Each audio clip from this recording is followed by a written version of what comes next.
नमस्कार दोस्तों, सीटेट के एक नए टॉपिक में आपका स्वागत है। सीटेट सिलेबस में ये सब भी लिखा है, एडिशन, सब्ट्रैक्शन, मल्टीप्लिकेशन और डिवीजन, जोड़ घटाना, गुणा और भाग। अब आप सोचेंगे कि अब जोड़ घटाना क्या सीखना है, ये तो हमें आता है। तो देखिए, इसमें सीखना कुछ नहीं है, बस आपको देखना है कि इसमें जो है क्वेश्चन जो आता है वो पेडागॉजी से रिलेटेड आता है कि आप जोड़ कैसे बच्चों को सिखाएंगे, कौन सा मेथड सबसे अच्छा होगा जोड़ सिखाने के लिए, किस पेपर पर कराएंगे, किस पद्धति से, किस खिलौने के साथ कराएंगे इस सब्जेक्ट को आप।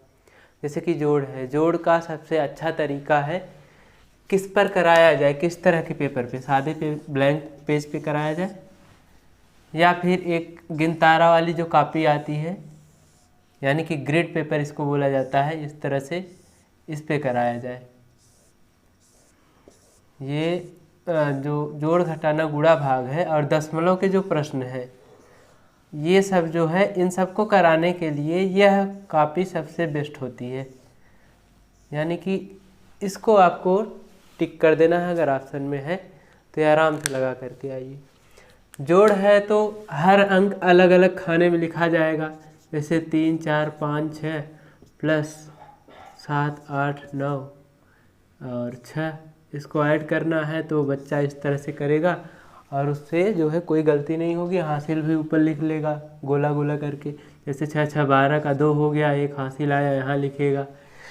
यानी कि ग्रिड पेपर पर कराया जाए या फिर ग्राफ पेपर एक होता है, ग्राफ पेपर पर कराया जाए तो भी वो सबसे अच्छा माना जाएगा। ग्राफ पेपर में भी ऐसे इस तरह के पतले पतले खाने होते हैं इस तरह से, और सबकी दूरी बराबर होती है। यहाँ पर तो कट जा रहा है, लेकिन अगर देखें तो पहले मोटे मोटे एक लाइन होते हैं कुछ दूरी पर इस तरह से, और इसी के बराबर इधर से भी मोटे मोटे लाइन होते हैं, और इन्हीं सभी लाइनों के बीच में भी 10-10 पतले खाने होते हैं। यानी कि इस तरह से इसके बीच में 10-10 पतले खाने होंगे यहाँ पर भी। यानी कि पूरे ग्राफ में एक मोटी लाइन होगी और उसके बाद पतले पतले 10 लाइन उसके बीच में होंगे, और इसी तरह से इधर से भी वही कार्य होता है। तो इस तरह का ग्राफ पेपर आपने यूज किया ही होगा, कभी न कभी ग्राफ बनाया ही होगा। तो इन पर जो है अगर बिंदु जो है संकेत दे दिया जाए और बच्चे को मिलाना हो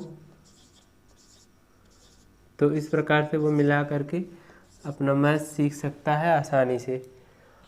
तो इन सभी टॉपिक के लिए पेडागॉजी के जो क्वेश्चन होते हैं हम एक साथ लेंगे। तो इसमें सीखना कुछ नहीं है, जोड़ घटाना गुणा भाग आपको आता ही होगा। अगर नहीं आता तो भैया एक एग्जाम्पल हम ले लेते हैं, यहाँ पे कम से कम एक एग्जाम्पल सबका हम ले रहे हैं, जोड़ का, घटाना का, गुणा का और भाग का। चलिए जोड़ के लिए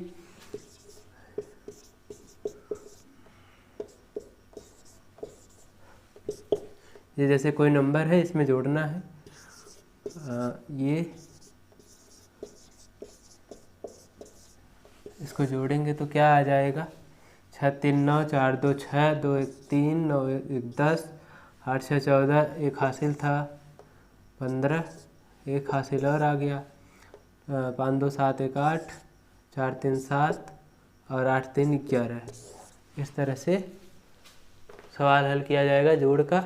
यानी इन सबको जोड़ते जाएंगे। अगर बच्चे को सिखाना हुआ तो हम क्या बोलते हैं कि या तो उंगली पे गिनो, इसको पहले 3 गिन लो, फिर 6 गिनो, इस तरह से, उसके बाद फिर पूरा गिनो, उसके बाद लिखो। लेकिन इस तरह से अगर बहुत टाइम लग रहा है तो बच्चे को ये बताया जाता है कि बड़ी संख्या के बाद गिनो, बड़ी संख्या जो है इसको छोड़ दो और इसके बाद काउंट करना शुरू करो दूसरी संख्या को। जैसे 6 है, 6 के बाद जो आता है 7, 8, 9, इसको गिनेंगे 3 तक। ये 3 जो है इस उंगली पर, यहाँ पर 3 यहाँ तक आता है, तो हम क्या करेंगे, 6 के बाद गिनेंगे 7, 8 और 9, तो यहाँ पे 9 आ जाएगा। उसी तरह से यहाँ इन दोनों में बड़ी संख्या क्या है, 4 है, 4 के बाद गिनेंगे 4 को छोड़ करके, दूसरा जो संख्या उसी को गिनना है 2, ये 2 है यहाँ तक। अब कहाँ से गिनेंगे, 4 के बाद 5 और 6, तो 6 हो गया, ताकि जल्दी जल्दी बच्चा कर सके। और धीरे धीरे जब ये करना शुरू कर देगा तो आगे वो फास्ट कैलकुलेशन अपने मन से कर सकता है। तो सिखाने की प्रकृति पर निर्भर है ये टॉपिक। इस पर कुछ सीखना नहीं है, आपको प्लस माइनस करना है। और गुणा भाग, तो माइनस का भी एक एग्जाम्पल,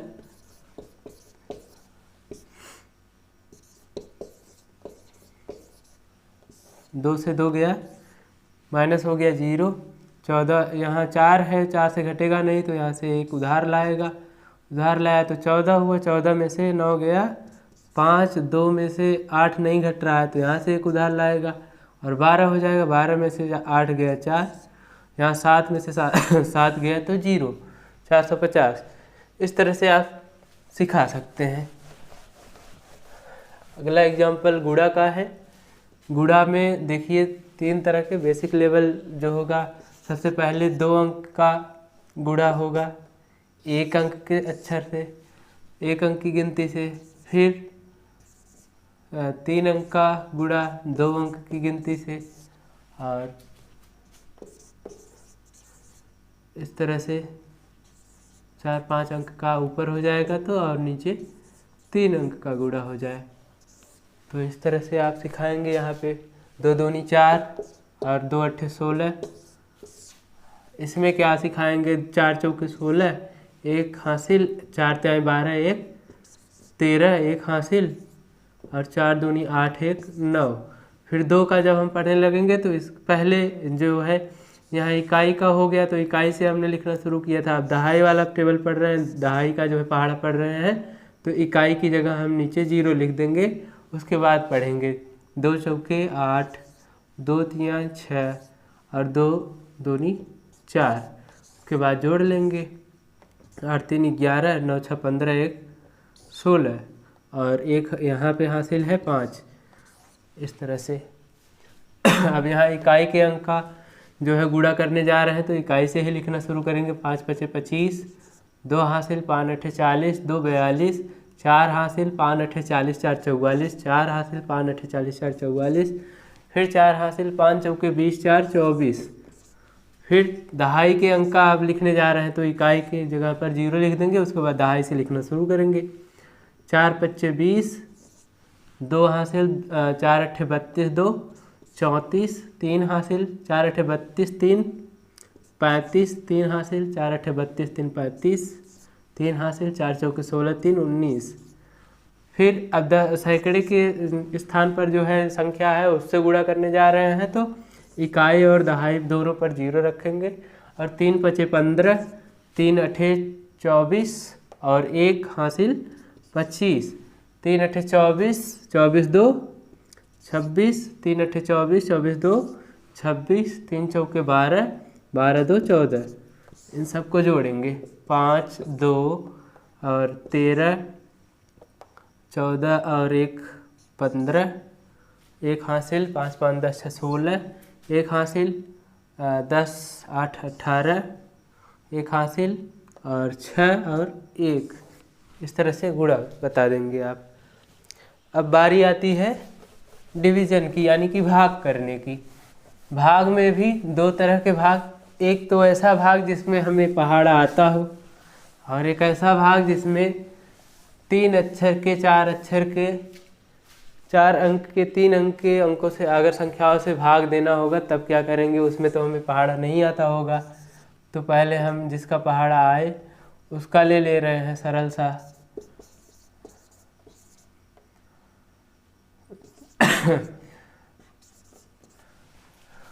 तो 8 में 1 अंक है तो पहले 1 अंक में भाग देते हैं। 1 अंक में भाग नहीं जा रहा है तो 2 अंक लेंगे। 8 का टेबल पढ़ेंगे, 8 9 72, और 6 आ गया यहाँ, 28 64, 5 आ गया यहाँ, और 2 यहाँ आया, 8 चौक 8 छंग 48, 4 बच गया, फिर 0 आया, 8 पंजे 40, 0 हो गया। अब यहाँ एक 0 बचा है, इसको लाएंगे, भाग नहीं जा रहा है तो इस 0 को हम शेष बनाने के लिए यहाँ एक 0 बना देंगे। अब यह एक शेष का कार्य करेगा, जब तक यह शेष नहीं बनेगा तब तक हम आगे नहीं बढ़ सकते। अगली संख्या नहीं उतार सकते। अब हम अगली संख्या उतारने के लिए स्वतंत्र हैं, यानी कि 3 में अब भाग देना है। 8 से अब भी भाग नहीं जा रहा है, तो इसको शेष बनाने के लिए हम 0 लिखेंगे, उसके बाद ऐसे छोड़ देंगे। तो इस प्रकार से एक भाग आपका हो गया।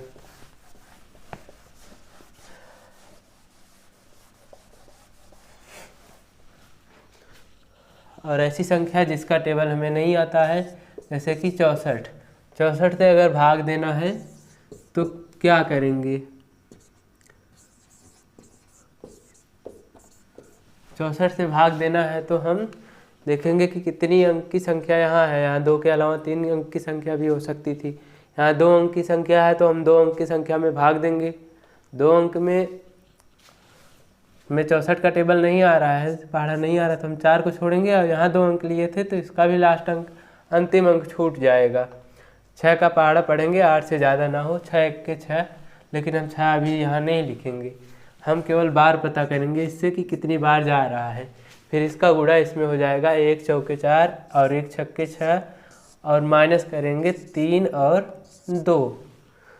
अब जो है यहाँ से एक संख्या नीचे आ सकती है। यहाँ पर फिर से वही पहाड़ा पढ़ा जाएगा, इसको छोड़ा जाएगा, इसका भी इकाई अंक छोड़ा जाएगा, और 6 का पहाड़ा पढ़ेंगे, 23 से ज़्यादा ना हो, 6 तिरिक 18, 6 चौके 24 ज़्यादा हो जा रहा था तो बार पता चल गया। अब इसका गुणा करेंगे तब यहाँ लिखेंगे 3 चौके 12 और 3 छक्के 18, 1 19। अब माइनस होगा 6 और 9 4 13, ठीक है 46। फिर यहाँ से 9 आया, इस बार यहाँ ये 9 छूटेगा। 6 चौके 24, 56 30 4 36 6 7 42, 7 बार गया है। 7 चौके 28 का 8, 42 2 44, 1 और 2 0। अब अगली बार 2 यहाँ आया, एक इकाई का अंक यहाँ छूटेगा, यहाँ भी छूटेगा। 6 का पहाड़ा पढ़ेंगे, 21 से ज़्यादा ना हो, 6 तिरिक 18, 3 बार जा रहा है, पता चल गया तो बार का गुणा करेंगे। 3 चौके 12, तो 12 इकाई में गुणा हुआ तो इकाई के नीचे लिखेंगे 3 चौक 12, और 3 छक्के 18, 18 1 19, 0 9 2 11। अब कोई संख्या भी बची है, 4 बचा है। फिर से इकाई का अंक छोड़ेंगे, 6 का पहाड़ा पढ़ेंगे, ज़्यादा ना होने पर 6 तिरिक 18, 3 चौके 12 और 18 1 19।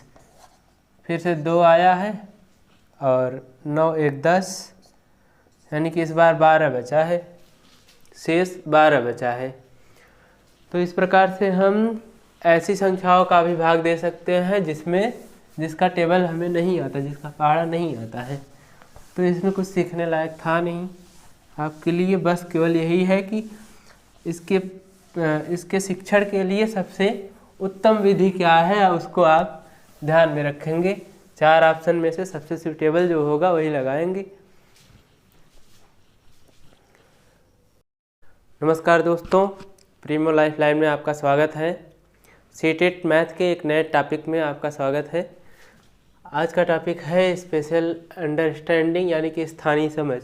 किसी भी जगह की क्या स्थान की क्या पोजीशन है, कहाँ उससे जो है किस दिशा में कौन सा राज्य है, कौन सी स्थान है, कौन सी जगह है, इसकी समझ आपको है कि नहीं, इसके लिए जो है यह चैप्टर इंक्लूड किया गया है।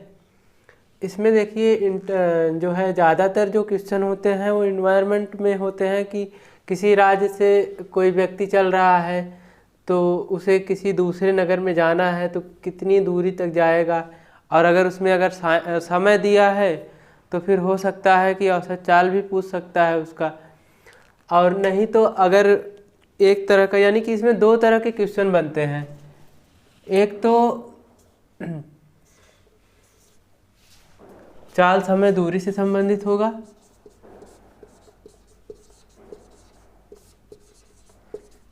और दूसरा जो क्वेश्चन आता है इसमें दिशा से संबंधित,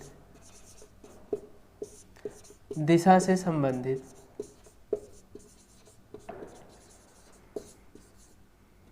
दिशा से संबंधित प्रश्न। अब समय चाल दूरी के जो क्वेश्चन बनते हैं कैसे बनते हैं, और दिशा संबंधी क्वेश्चन कैसे बनते हैं। तो इसको देखने के लिए आपको समझना पड़ेगा कि अगर जो है एनसीईआरटी में कक्षा 5 की बुक में या फिर कक्षा 3-4 की बुक में इन्वायरमेंट में अगर कोई पोजीशन स्पेशली दिया हुआ है किसी चैप्टर में, मान लीजिए कि जम्मू कश्मीर से रिलेटेड कोई चैप्टर है या फिर हिमाचल प्रदेश से रिलेटेड कोई चैप्टर है, और उसमें किसी जगह पर मान लीजिए उत्तराखंड का कोई जो है मनाली जगह का नाम दिया है, तो मनाली पहले लिख देगा कि कोई व्यक्ति है जो रेलगाड़ी से मनाली से चलता है, ठीक है। रेलगाड़ी से एक तारीख दे देगा कि 15 तारीख को मनाली से चलता है सुबह, 15 को सुबह मनाली से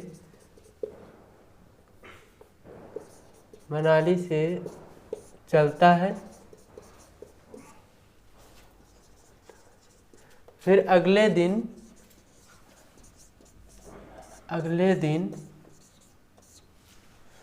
अब तमिलनाडु का कोई शहर या जगह दे दिया कि तमिलनाडु पहुंचता है, ठीक है। तमिलनाडु शाम 5 बजे पहुंचता है, सुबह भी टाइम दिया होगा 9:30 पर मनाली के लिए चलता है, ठीक। और तमिलनाडु शाम को 5 बजे पहुंचता है।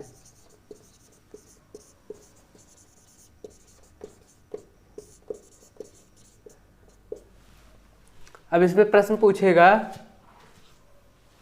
यहाँ पर टाइम दिया है, यहाँ पर टाइम दिया है, यहाँ से टोटल टाइम निकल के आ गया कि यात्रा में कितना समय लगा, और ये भी दे देगा कि इसमें कितना किलोमीटर है, ठीक है। कितना किलोमीटर है रेलगाड़ी से 15 तारीख को सुबह 9:30 पर मनाली के लिए चलता है, और अगले दिन तमिलनाडु शाम को 5 बजे पहुँचता है। उसने कुल 1100 किलोमीटर की यात्रा की। तो फिर उसकी औसत चाल पूछ लेगा। तो एक तरह का ये क्वेश्चन हुआ। दूसरा क्वेश्चन ये होता है कि एक व्यक्ति है जो अपने घर से ऑफिस के लिए निकलता है, ठीक है। और इसमें जो है डायरेक्शन वाला संबंधित क्वेश्चन होता है कि ईस्ट, वेस्ट, नॉर्थ, साउथ, इन्हीं का यूज करके आप निकालेंगे। एक आदमी है जो अपने घर से निकलता है, पूर्व दिशा में चलता है 2 किलोमीटर, और फिर उत्तर मुड़ता है, उत्तर में 1 किलोमीटर चलता है, फिर पश्चिम की तरफ मुड़ता है और 3 किलोमीटर चलता है। अब बताओ कि वह प्रारंभिक पोजीशन से किस दिशा में है। तो आप देखेंगे कि 2 किलोमीटर के बराबर तो यहाँ हो गया, एक्स्ट्रा 1 किलोमीटर यहाँ आया, 1 किलोमीटर यहाँ, यानी कि सीधे 45 अंश का कोण बनेगा यहाँ पे। और ये दिशा हो जाएगी दक्षिण पश्चिम, ना तो दक्षिण में है ना तो पश्चिम में है, इन दोनों के बीच में है, तो दक्षिण पश्चिम होगी। और दूसरी चीज़ पूछ सकता है कि अब वह प्रारंभिक पोजीशन से उसकी जो है विस्थापन कितना है, उसका विस्थापन कितना है। तो विस्थापन के लिए यहाँ से यहाँ तक की दूरी पता करनी होगी, जिसके लिए पाइथागोरस प्रमेय लगाना होगा। तो अगर यह D है तो D के लिए यह एक समकोण त्रिभुज का कार्य करेगा, और यह कर्ण हो जाएगा, यह लंब और यह आधार, और इस हिसाब से निकल जाएगा √1 + 1, यानी 1 का स्क्वायर √2, यानी कि 1 का स्क्वायर 1 + 1 √2, ये 2 मीटर की दूरी है। तो पाइथागोरस प्रमेय क्या होता है कि अगर कोई त्रिभुज है जिसमें एक समकोण है, तो जो कर्ण होता है ये सबसे लंबी लाइन होती है कर्ण, और ये जो खड़ी लाइन होती है इसे लंब कहेंगे, और जो नीचे है उसे आधार कहेंगे। इसका एक फार्मूला होगा कि कर्ण का स्क्वायर बराबर लंब का स्क्वायर प्लस आधार का स्क्वायर। ये पाइथागोरस प्रमेय है जो इसमें यूज किया जाता है इस दूरी को निकालने के लिए।